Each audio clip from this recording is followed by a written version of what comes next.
सुप्रभात बच्चों। आज हम लोग क्षितिज भाग 2 में संकलित सूरदास की पद कविता के तीसरे पद का अध्ययन करेंगे।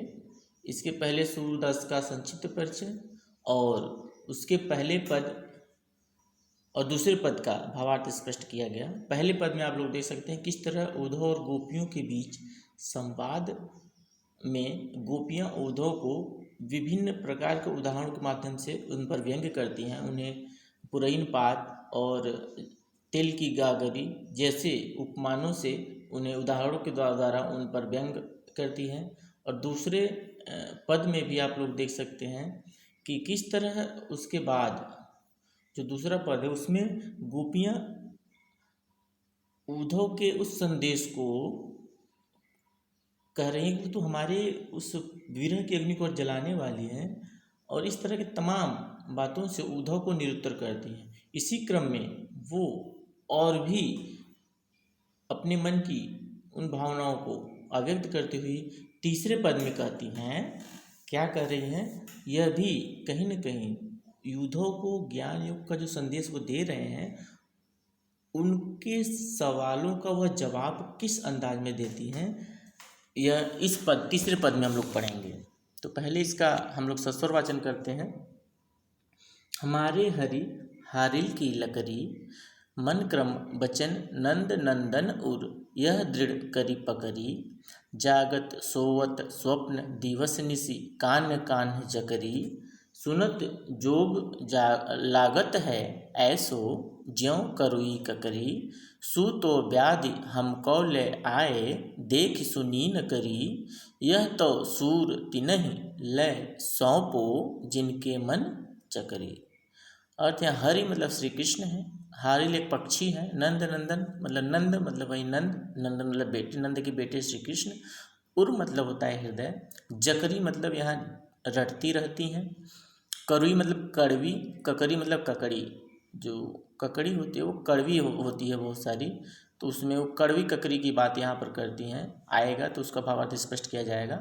व्याधि मतलब बीमारी, तीनहि मतलब उनको, मन मतलब मन चकरी मतलब जिनका मन स्थिर नहीं है, चकरी मतलब वो चक्की जिस तरह वो घूमती रहती है उसी तरह बहुत सारे लोगों का मन एक जगह स्थिर नहीं होता, घूमता रहता है, इधर उधर चंचल होता है, तो उसकी बात आएगी अभी। तो आइए हम लोग भावार्थ को देखते हैं। गोपियाँ उद्धव से कह रही हैं कि हे उद्धव, हमारे जो हरि है हारिल की लकड़ी, हमारे जो श्री कृष्ण है हारिल पक्षी की लकड़ी के स्वरूप हैं। अर्थात हारिल यहाँ एक पक्षी होता है, वह अपने पंजे में सदैव लकड़ी के टुकड़े को पकड़े रहता है, वह उसे कभी छोड़ता नहीं है, हारिल पक्षी। उसी तरह यहाँ पर गोपियाँ भी श्री कृष्ण को अपने तन मन में सदैव बसाए हुए हैं, जकड़े हुए हैं, पकड़े हुए हैं। उसी की बात कर रहे हैं यहाँ गोपियाँ कि हमारे जो श्री कृष्ण हैं वो हारिल पक्षी की लकड़ी के सदृश स्वरूप हैं, जिसे हम अपने तन मन में सदैव बसाए हुए हैं, हमारे ध्यान में वो बराबर विद्यमान है। मन क्रम बचन नंद नंदन उर यह दृढ़ करी पकड़ी, मन से, क्रम मतलब कर्म से, वचन मतलब वचन से, नंद मतलब नंद, नंदन मतलब बेटे, नंद के बेटे श्री कृष्ण को, और मतलब हृदय में, यह दृढ़ करी यह दृढ़ता पूर्वक हम लोग पकड़े हुए हैं। अर्थात मन से, कर्म से, वचन से श्री कृष्ण को अपने हृदय में हम लोग बसाए हुए हैं, अर्थात सदैव उन्हीं का ध्यान करते रहते हैं। आगे देखते हैं। जागत सोवत स्वप्न दिवस निसी कान कान जकरी, जागत मतलब जागते हुए, सोवत सोते हुए, स्वप्न मतलब सपने में, दिवस मतलब दिन में, निस मतलब रात में। चाहे जागते हुए, सोते हुए, सपने में, दिन में, रात में, कान कान जकरी सदैव हम कान्हा कान्हा, जकरी मतलब पुकारती रहती हैं, कान्हा कान्हा की रट लगाए रहती हैं। अर्थात चाहे जागते हुए, सोते हुए, सपने में दिन में चाहे रात में हम सदैव कान्हा कान्हा की ही रट लगाए रहती हैं। और आपका यह जो योग संदेश है, सुनत जोग लागत है ऐसे, आपका ये जो योग मतलब योग संदेश, ज्ञान का जो योग संदेश है, लागत है ऐसो, ऐसा लगता है ज्यों कड़वी ककरी, मानो जैसे कोई कड़वी ककरी हमने खा ली हो। अर्थात यह योग का संदेश हमारे लिए कड़वी ककरी के समान है। सूतो व्याधि हमको ले आए, देखी सुनी न करी।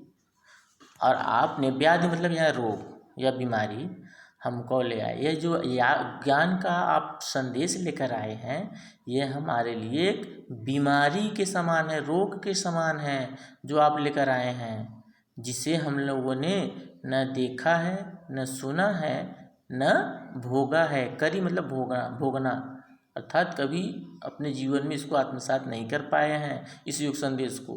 तो जो आप यह ज्ञान योग का संदेश लाए हैं, इसको न हमने देखा है जीवन में, न कभी सुना है, न कभी भोगा ही है, तो यह हमारे किस काम का। इसलिए आप अपना यह ज्ञान योग का संदेश अपने पास ही रखें। और तो और क्या कर रही हैं, यह तो सूर तिनहि लय सौंपो, जिनके मन चकरी। सूरदास जी यहाँ गोपियों के माध्यम से कह रहे हैं कि हे उद्धव, यह तो मतलब यह जो ज्ञान योग का संदेश है, तिनहि मतलब उनको, लय मतलब ले जा करके, सौंपो मतलब सौंप दो। गोपियाँ यहाँ उद्धव से कह रही हैं कि यह तो मतलब यह जो ज्ञान योग का संदेश है, उनको ले जा कर के सौंपो, उनको दीजिए, जिनके मन चक्री, जिनका मन चक्री है, अर्थात स्थिर नहीं है। जिस तरह चक्की लगातार चलता रहता है, आटे पीसने वाली जो होती है चक्की, वह लगातार चलती रहती है, वो स्थिर नहीं होती। उसी तरह बहुत सारे लोगों का मन चंचल होता है, स्थिर नहीं होता है। तो गोपियाँ भी कह रही हैं कि उनको ले जा कर के यह ज्ञान योग का संदेश दीजिए, जिनका मन स्थिर नहीं है, चंचल है। हमारा मन तो एक जगह स्थिर है, भगवान श्री कृष्ण के ध्यान में ही लगा हुआ है, अर्थात हम लोग एक ही जगह हमारा मन स्थिर है, अर्थात श्री कृष्ण के ध्यान में ही हम लोग मग्न हैं। तो हमारे लिए यह आपका ज्ञान योग का संदेश व्यर्थ है। अतः उनको ले जा कर के आप इनको सौंपिए, जिनका मन स्थिर नहीं है, चंचल है। और इसमें शिल्प सौंदर्य को हम लोग देख लेते हैं। हमारे हरिहारिल की लकड़ी, श्री कृष्ण को हारिल पक्षी का स्वरूप दे दिया गया है, तो रूपक अलंकार, नंद नंदन, न की आवृत्ति अनुप्रास, और सुनत जोग लागत है ऐसो, ज्यों करुई ककरी। आपका योग सुनते हुए ऐसा लग रहा है जैसे कोई कड़वी ककरी हो। ज्यों यहाँ उपमा भी हो, उत्प्रेक्षा अलंकार भी हो सकता है, जो मानो का प्रयोग करने पर, और ज्यों जैसे प्रयोग करने पर उपमा अलंकार भी हो सकता है। तो दोनों अलंकारों को आप ऊपर इसमें देख सकते हैं। और कान कान में पुनरुक्ति प्रकाश अलंकार, और ब्रजभाषा का प्रयोग तो है ही, ब्रजभाषा का सुंदर प्रयोग देखने को मिलता है, और माधुर्य गुण है, वियोग श्रृंगार तो है ही, गीत शैली का भी प्रयोग है, और सूतो व्याधि हमको ले आए, यह रूपक अलंकार का ही एक भेद है, रूपकातिशयोक्ति है, जिसमें उसका एक भेद होता है। और